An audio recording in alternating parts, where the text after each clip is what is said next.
আসসালামু আলাইকুম। ক্লাস 7-এর 2021 সালের যে অনলাইন জিওগ্রাফি ক্লাস চলছে, আজকে তার 5th ক্লাস। প্রথম 4টি ক্লাসে আমি পৃথিবীর পরিক্রমণের অধ্যায় শেষ করেছি। আজকে চলো পৃথিবীর পরিক্রমণ থেকে কি কি প্রশ্ন হতে পারে সেই নিয়ে আমি আলোচনা করব। তাহলে আজকে পৃথিবীর পরিক্রমণের আমরা প্রশ্ন উত্তর নিয়ে আলোচনা করব। চলো শুরু করি। পৃথিবীর পরিক্রমণ।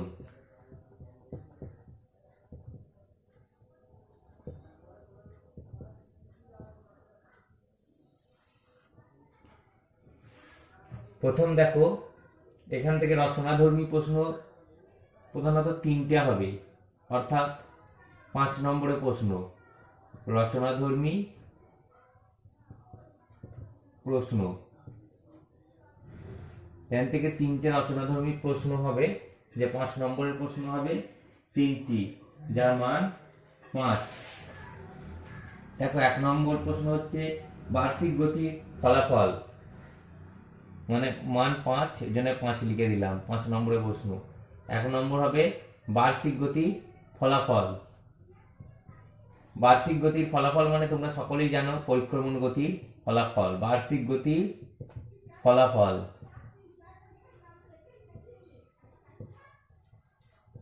বার্ষিক গতির ফলাফল মানে হচ্ছে পরিক্রমণ গতির ফলাফল। বার্ষিক গতির ফলাফল বলতে কোনটা?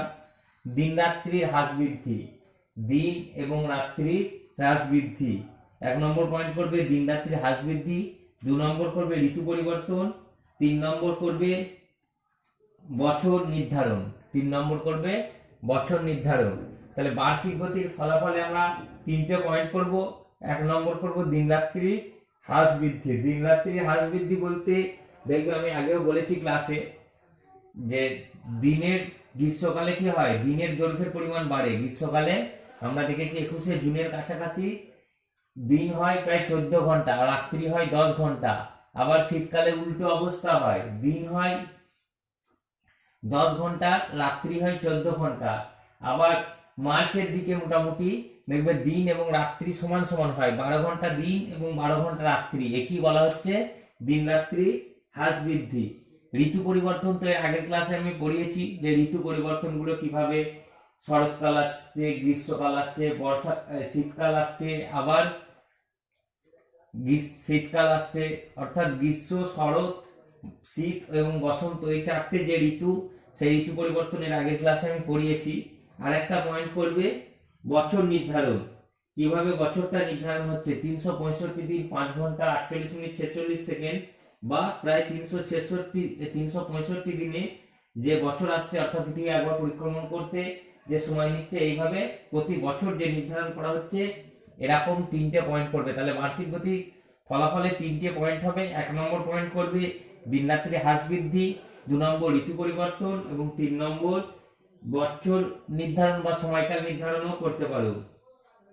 2 নম্বর প্রশ্ন করবে দিন ও রাত্রির হ্রাস বৃদ্ধির ব্যাখ্যা। দিন রাত্রির হ্রাস বৃদ্ধির ব্যাখ্যা, দিন রাত্রির হ্রাস বৃদ্ধির ব্যাখ্যা, হ্রাস বৃদ্ধির ব্যাখ্যা।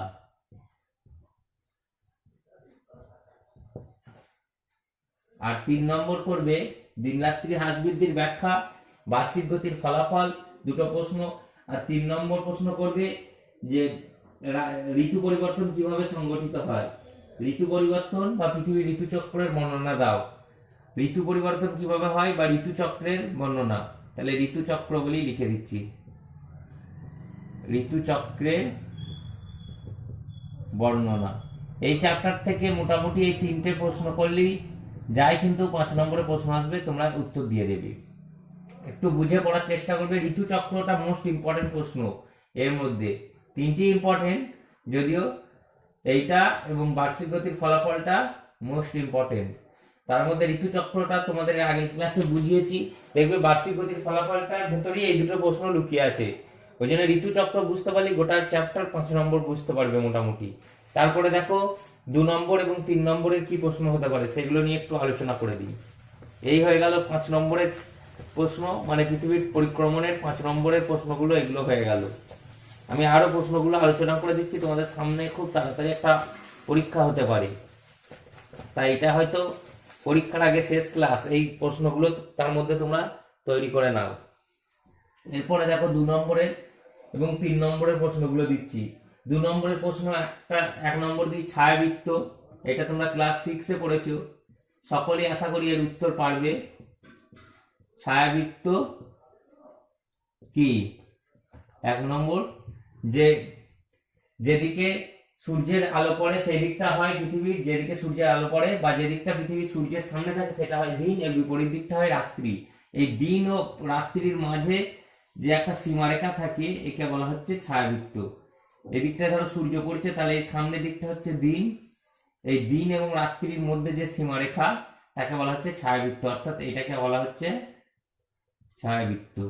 সবাই আশা করি বুঝতে পেরেছো যে ছায়াবৃত্ত কি। 2 নম্বর প্রশ্ন, 1 নম্বর তাহলে হলো ছায়াবৃত্ত, 2 নম্বরে চান্দ্রমাস, এদিকে লিখি 2 নম্বরে চান্দ্রমাস। চান্দ্রমাস কি? চান্দ্রমাস বলতে পৃথিবীর একমাত্র উপগ্রহ চাঁদ, আমরা জানি পৃথিবীর একমাত্র উপগ্রহ চাঁদ। এই চাঁদ তার কক্ষপথে পৃথিবীকে একবার প্রদক্ষিণ করতে প্রায় সময় নেয় 28 দিন বলতে পারো, বা 27.1 দিন। একে বলা হয় চান্দ্রমাস। চান্দ্রমাস তাহলে কি?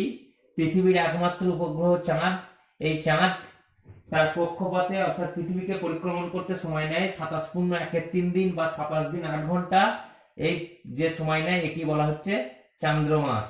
তাহলে দুটো হলো। 3 নম্বর প্রশ্ন করবে তোমরা মুক্তিবেগ। মুক্তিবেগ, মুক্তিবেগটা নিয়ে আলোচনা করেছি, তাও আবার আজকে একবার বলে দিচ্ছি মুক্তিবেগ কি। এইগুলো তোমরা 1 নম্বরেরও কিন্তু চলে আসতে পারে। যখন কোনো বস্তুকে 11.2 কিমি পার সেকেন্ড এই গতিবেগে যদি ছোড়ো এবং সেই ছুড়লে যে গতিবেগটা পায় তাকে মুক্তিবেগ বলে। অর্থাৎ কোনো বস্তুকে যদি 11.2 কিমি বেগে ছোড়া যায় তাহলে সে মাধ্যাকর্ষণ বল কাটিয়ে পৃথিবীর বাইরে চলে যাবে, একই মুক্তিবেগ বলে। মুক্তি পেয়ে যাবে, মানে এমন একটা বেগ দিতে হবে যেটা মুক্তি পাবে। 11.2 কিমি পার সেকেন্ড, এর থেকে বেশি হতে হবে বেগটা। 11.2 কিমি পার সেকেন্ড, এটা কিন্তু আসতে পারে মুক্তিবেগের মান কত, তাহলে 11.2 কিমি পার সেকেন্ড। পৃথিবীর একটা মাধ্যাকর্ষণ বল আছে, এই মাধ্যাকর্ষণ বলের জন্যই বল উপরে ছুটলে নিচের দিকে আবার পড়ে যায়। যদি এই গতিবেগটা 11.2 কিমি পার সেকেন্ডের বেশি হয়ে যায় তখন পৃথিবীর মাধ্যাকর্ষণ বল কাটিয়ে উপরে চলে যাবে, এটি বলা হচ্ছে মুক্তিবেগ। তারপরে করবে আবর্তন গতি বা আহ্নিক গতি কাকে বলে? আবর্তন বা আহ্নিক গতি। আবর্তন গতি কিউ করতে পারো যে আবর্তন গতি বা আহ্নিক গতি কাকে বলে? যে গতির দ্বারা পৃথিবী নিজ অক্ষের চারিদিকে আবর্তন করে, অর্থাৎ যে গতির দ্বারা পৃথিবী পশ্চিম থেকে পূর্ব দিকে আবর্তন করলে তাকে আহ্নিক গতি বলে। এই আবর্তন করতে সময় নেয় 23 ঘন্টা 56 মিনিট 4 সেকেন্ড বা 24 ঘন্টা। এই আবর্তন গতিকে আহ্নিক গতি বলা হয় কেন? এই আহ্নিক গতি অহন্য কথার অর্থ হচ্ছে দিন, এই থেকে এর ফলে দিন রাত্রি হয় বলে একে বলা হচ্ছে আবর্তন গতি বা আহ্নিক গতি। অনেক সময় তোমাদের এই চারটায় যদিও নয় তবু আবার বলে দিই, অনেক সময় আবর্তন গতির ফলাফল আসতে পারে। আবর্তন গতির ফলাফল এলে তাহলে কি প্রথম পয়েন্ট হবে দিন রাত্রি। আবর্তন গতির ফলে দিন রাত্রি হচ্ছে, আবর্তন গতির ফলে দিন রাত্রি হচ্ছে। সময় গণনা করা হয় 24 ঘন্টায় যে দিন হচ্ছে সেই সময় গণনা করা হয়। এর ফলে আবর্তন গতির ফলে জোয়ার ভাটা হয়, যে দিকটা চাঁদের সামনে থাকে সেদিকে জল ফুলে ওঠে, ফলে সেখানে জোয়ার হয় ইত্যাদি। জীব জগতের সৃষ্টি হয় যখন দিন এবং রাত্রি হচ্ছে, তার ফলে জীব জগতের সৃষ্টি হচ্ছে ইত্যাদি, হচ্ছে আবর্তন গতির ফলাফল। তারপরে করবে আবর্তন গতি পরিক্রমণ গতি কি, বার্ষিক গতি কি? পরিক্রমণ, এইটাও সেম, যে গতির দ্বারা পৃথিবী সূর্যের চারিদিকে পরিক্রমণ করে তাকে পরিক্রমণ গতি বলে। এই পরিক্রমণ করতে সময় লাগে 365 দিন 5 ঘন্টা 48 মিনিট 46 সেকেন্ড বা 365 দিন 6 ঘন্টা বা 365 দিন, একই কিন্তু পরিক্রমণ গতি বলে। এর ফলে বছর হয় বলে এর অপর নাম হচ্ছে বার্ষিক গতি। 6 নম্বরে দেখো, 6 নম্বরে পৃথিবীর কক্ষপথ ও কক্ষতল কি? পৃথিবীর কক্ষপথ ও কক্ষতল কি? কক্ষপথ বলতে যে পথ দ্বারা পৃথিবী সূর্যকে পরিক্রমণ করে তাকে কক্ষপথ বলে, এবং যে পৃথিবীর কক্ষটা যে তলে অবস্থান করে তাকে কক্ষতল বলে। পৃথিবীর কক্ষটা যে তলে অবস্থান করে তাকে কক্ষতল বলে। যেমন পৃথিবী আমরা জানি 66.5 ডিগ্রি কোণে অবস্থান করে হেলে, এটা হচ্ছে কক্ষতল। আর কক্ষপথ এগুলো তোমরা ছবি এঁকেও দেখিয়ে দিতে পারো। এটা হলো সূর্য, এই যে পথ দ্বারা পৃথিবী পরিক্রমণ করছে তাকে বলা হচ্ছে কক্ষতল।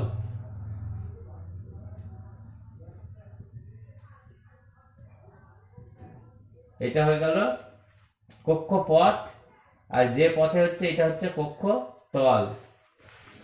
ভূগোলে কিন্তু যত ছবি দেবে তত কিন্তু লেখার গুরুত্ব বৃদ্ধি পাবে, কারণ ছবির মাধ্যমে লেখাটা কি বলতে চাইছো সেটা আরো স্পষ্ট বোঝা যায়।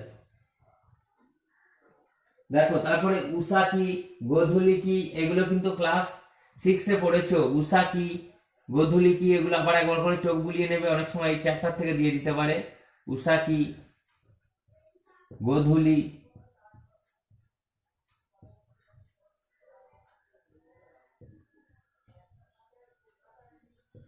উষা কি, গোধূলি কি। উষা হচ্ছে ঠিক সূর্যোদয়ের আগে, যখন সূর্য ঠিক ওঠে, উদয় হয়, সূর্যোদয়ের আগে যা একটা ক্ষীণ আলো দেখা যায় তাকে বলা হচ্ছে উষা। এবং গোধূলি হচ্ছে সূর্যাস্তের সময় যে মৃদু আলো দেখা যায়, এটা সূর্য উদয়ের আগে, আর এটা সূর্য অস্তের সময়। এটা সূর্য উদয়ের আগে মানে সূর্য ওঠার আগে, আর এটা সূর্য ডোবার সময়। উঠার আগে যে একটা ক্ষীণ আলো দেখা যায়, আর যেটা ডোবার সময় যেটা মৃদু আলো দেখা যায় তাকে গোধূলি বলে।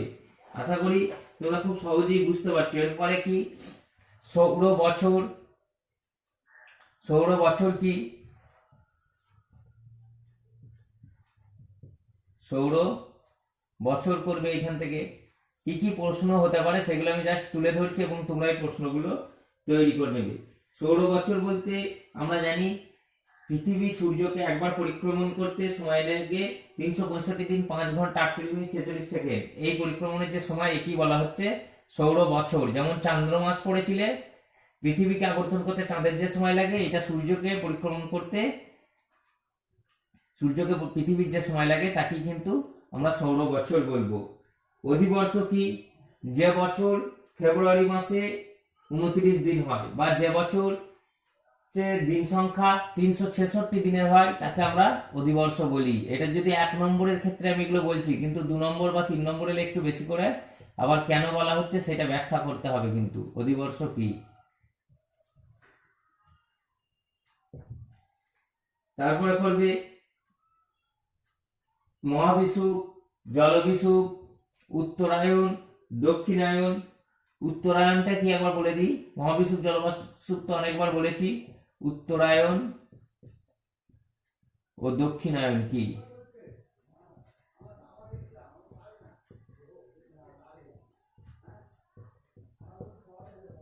সূর্যের উত্তরমুখী যে গমন তাকে উত্তরায়ণ বলে, এবং দক্ষিণমুখী যে গমন তাকে দক্ষিণায়ন বলে। মানে সূর্যের উত্তরমুখী যে আপাত গতিপথকে একবার আমরা জানি সূর্যের থেকে উত্তর দিকে হেলে পৃথিবী, আর একবার দক্ষিণ দিকে ঘুরে, একে দক্ষিণায়ন বলে। উত্তরায়ণ কখন হয়? 21শে ডিসেম্বর থেকে 21শে মার্চ পর্যন্ত। 21শে ডিসেম্বরের পর থেকে আমরা জানি 21শে মার্চ পর্যন্ত যে উত্তরায়ণ হয়, আর 21শে মার্চের পর থেকে 22শে ডিসেম্বর পর্যন্ত এই দক্ষিণায়ন হয়। তারপরে করবে একটা বাদ গেছে, অপসূর, অনুসূর। এগুলো বলেছি, আবার একবার বলেছি। অপ মানে দূর, সূর মানে হচ্ছে সূর্য। অপসূর মানে দূরে সূর্য। পৃথিবী থেকে সূর্যের দূরত্ব, গড় দূরত্ব হচ্ছে 15 কোটি কিলোমিটার, কিন্তু কখনো কখনো এই দূরত্ব বেশি হয়, একে বলে অপসূর। এটা হয় 4 জুলাই। এই সময় পৃথিবী থেকে সূর্যের দূরত্ব থাকে 15,20,00,000 আর অনুসূর কি, পৃথিবী থেকে সূর্যের দূরত্ব সর্বদা সমান থাকে না, যখন এই দূরত্ব সব থেকে কম হয় তাকে বলা হচ্ছে অনুসূর। অনু মানে কি, কম, আর সুর মানে হচ্ছে সূর্য। এই সময় দূরত্ব থাকে 14,70,00,000 কিলোমিটার। তাহলে আরো একবার করে আমাদের এগুলো রিভিশন হয়ে যাচ্ছে। এরপরে দেখো মহাবিষুব। মহাবিষুব কি, মহাবিষুব কি, জলবিষুব কি, দুটো একবারে করে নিচ্ছি। মহাবিষুবকে বলা হচ্ছে বসন্তকালীন বিষুব এবং জলবিষুবকে বলা হচ্ছে শরৎকালীন বিষুব। এর আগের ক্লাসে আমি বলেছি কেন হয়, কারণ মহাবিষুবের সময় উত্তর গোলার্ধে বসন্তকাল থাকে বলে একে মহাবিষুব বলে, জলবিষুবের সময় উত্তর গোলার্ধে শরৎকাল থাকে বলে একে শরৎকালীন বিষুব বলে। এখানে জলবিষুব কি এর বদল শরৎকালীন বিষুব কি এটাও দিতে পারে। এই মহাবিষুব হয় 21শে মার্চ। 21শে মার্চ সূর্যরশ্মি নিরক্ষরেখার উপর লম্বভাবে কিরণ দেয়, ফলে গোটা পৃথিবীতে দিন এবং রাতের পরিমাণ সমান হয়, তাই একে মহাবিষুব বলছে। বিষুব কথার অর্থ সমান। এবং জলবিষুব 21শে মার্চ 23শে সেপ্টেম্বর তারিখেও সূর্যরশ্মি নিরক্ষরেখার উপর আবার লম্বভাবে কিরণ দেয়, তখন গোটা পৃথিবীতে দিন এবং রাত্রির পরিমাণ সমান হয়, তাই একে জলবিষুব বলা হয়। জলবিষুবকে শরৎকালীন বিষুব বলা হয় কারণ এই সময় উত্তর গোলার্ধে শরৎকাল থাকে বলে। এরপরে দেখো কর্কট সংক্রান্তি এবং মকর সংক্রান্তি। কর্কট সংক্রান্তি, কর্কট সংক্রান্তি, মকর সংক্রান্তি।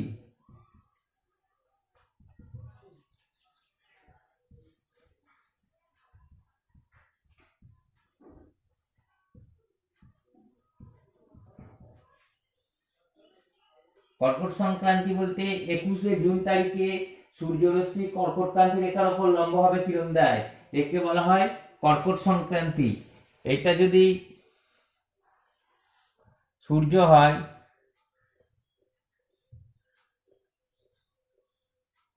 এটা যদি পৃথিবী হয়,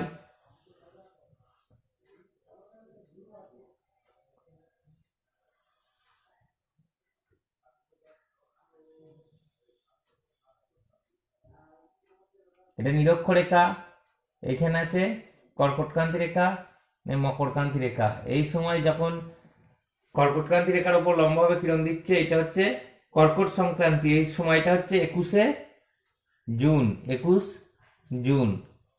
আর 22শে ডিসেম্বর যখন মকরক্রান্তি রেখার উপর লম্বভাবে কিরণ দেয়, তাকে বলা হচ্ছে মকর সংক্রান্তি। ঠিক ছবিটা তখন একটু বদলে যাবে।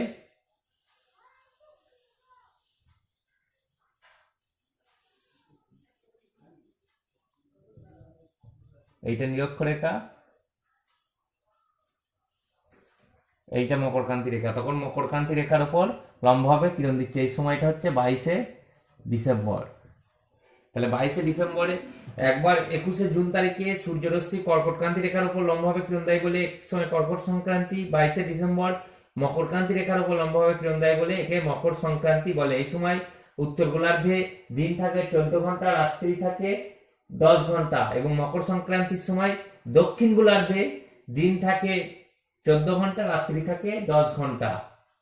আর প্রতিটা গোলার্ধে, উত্তর গোলার্ধে যখন 14 ঘন্টা দিন থাকে, তখন দক্ষিণ গোলার্ধে 10 ঘন্টার দিন থাকে।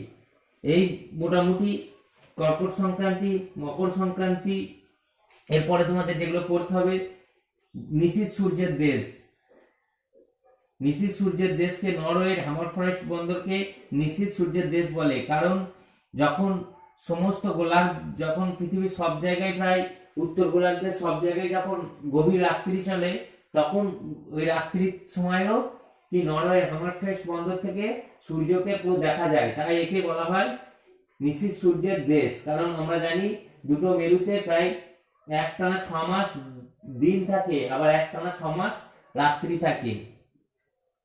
এই সময় গভীর রাতেও যেহেতু সূর্যকে দেখা যায়, তাই একে নিশীথ সূর্যের দেশ বলে। আর জাপানকে দেখবে বলে সূর্য উদয়ের দেশ, কারণ জাপান পৃথিবীর মানচিত্রে সব থেকে পূর্ব দিকে অবস্থান করছে, সব থেকে পূর্ব দিকে। তাই জন্য সর্বপ্রথম জাপানে সূর্য দেখা যায় বলে জাপানকে বলা হয় সূর্যোদয়ের দেশ। এরপরে কিছু তোমাদের 3 নম্বর পার্থক্য করতে হবে, কি আহ্নিক গতি পার্থক্য, বার্ষিক গতির পার্থক্য। তারপরে আরেকটা বাদ গেছে, এখানে রবি মার্ক করে নেবে। সূর্যের আপাত বার্ষিক গতিপথকে রবি মার্ক বলে। সূর্যের আপাত বার্ষিক গতিপথকে রবি মার্ক বলে।